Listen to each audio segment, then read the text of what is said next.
Goal yang saudara harus raih itu bukan sukses, berhasil, kaya, banyak cuan. Bukan. Goal saudara adalah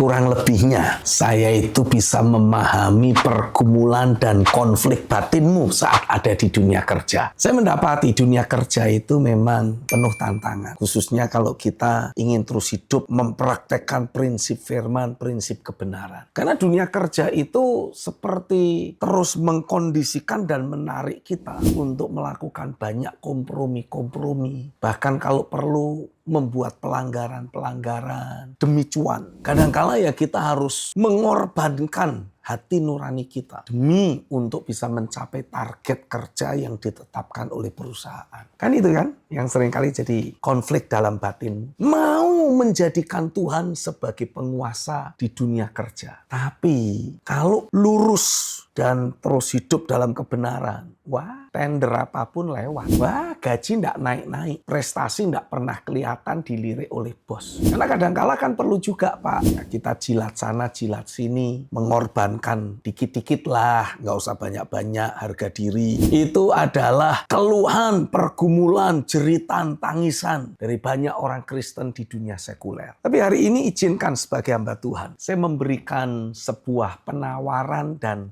saran kepada saudara. Yang pertama, bangun sebuah dasar keyakinan bahwa ketika saudara masuk ke dunia kerja, goal yang saudara harus raih itu bukan sukses, berhasil, kaya, banyak cuan. Bukan. Goal saudara adalah menjadi representasi sorga di dunia kerja. Nah, ini dulu yang harus dibangun menjadi dasar keyakinan. Kalau saudara masuk dunia kerja, pengen cari uang, pengen cari untung, pengen cari sukses, pengen posisi, apa yang terjadi? Ya, permainan yang ada di dunia sekuler sana akan menuntut saudara harus mengorbankan harga diri, mengorbankan hati nurani. Kadangkala juga ya kita harus mengorbankan orang-orang yang kita kasihi. Padahal bukan itu yang Tuhan mau. Buat apa? Kita raih sukses tapi banyak ekses. Ekses negatif maksudnya. Tapi kalau saudara punya sebuah dasar keyakinan, aku masuk dunia kerja karena aku diutus oleh Sang Raja segala raja. Saudara mungkin bilang, mana bisa? Kita itu tantangannya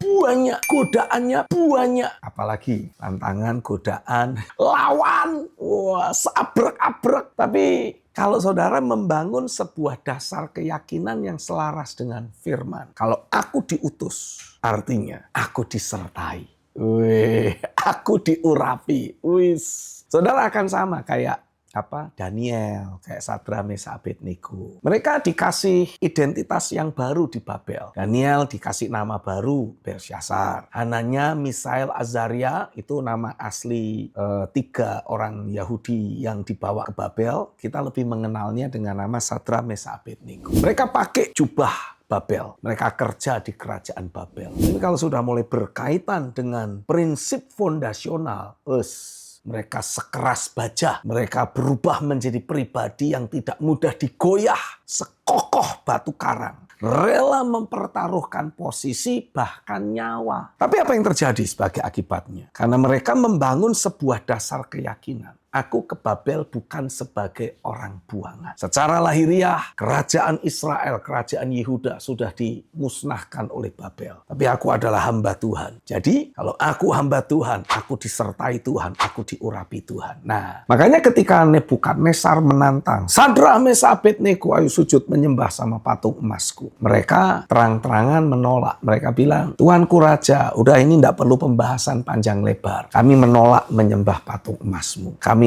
taruh nyawa kami, bukan cuma jabatan. Nyawa kami atas iman yang kami miliki. Dibuang ke dapur api. Yang ngangkat mati. Yang dibuang tetap hidup. Kok bisa, yaitu tadi. Kalau engkau dipanggil, engkau diutus, engkau diurapi, engkau disertai. Jadi kalaupun saudara mendapati ada banyak tantangan, ada banyak godaan, ada banyak lawan di dunia kerja. Selama saudara tahu, aku masuk dunia ini karena Tuhan yang mengutusku. Artinya Tuhan menyertai aku. Kalau Tuhan menyertai aku, siapa yang akan jadi lawanku? Tuhan yang berperang buat kita. Tuhan yang memberi otoritas kepada kita. Tuhan menyerahkan kendali atas iblis yang ada di dunia kerja ke dalam tangan kita. Kita akan dimunculkan Tuhan jadi trendsetter. Dimunculkan Tuhan menjadi kepala, bukan ekor. Kan jelas Alkitab bilang, kalau engkau baik-baik mendengarkan suara Tuhan Allahmu dan mentaatinya dengan setia, aku sendiri, kata Tuhan, akan mengangkat engkau jauh lebih tinggi. Bukan cuma di perusahaan kita, bukan cuma di kampung kita loh. Angkat lebih tinggi di antara bangsa-bangsa. Jadi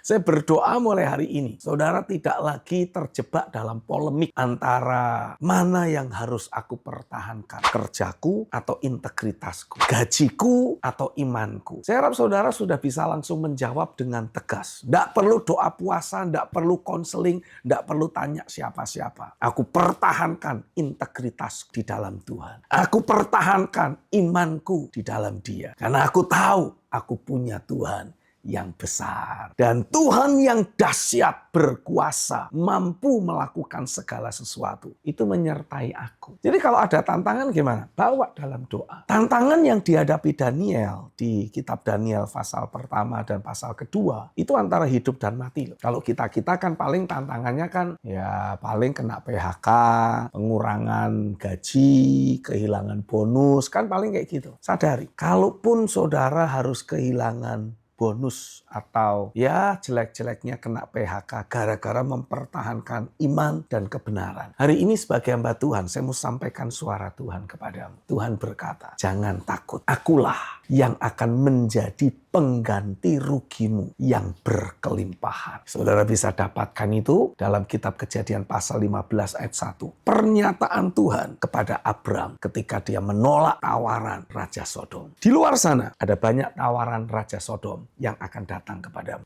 Dengan tegas katakan tidak pada setiap tawaran Raja Sodom. Dan Tuhan akan datang dan berkata kepadamu, akulah pengganti rugimu yang berkelimpahan. God bless you. I love you.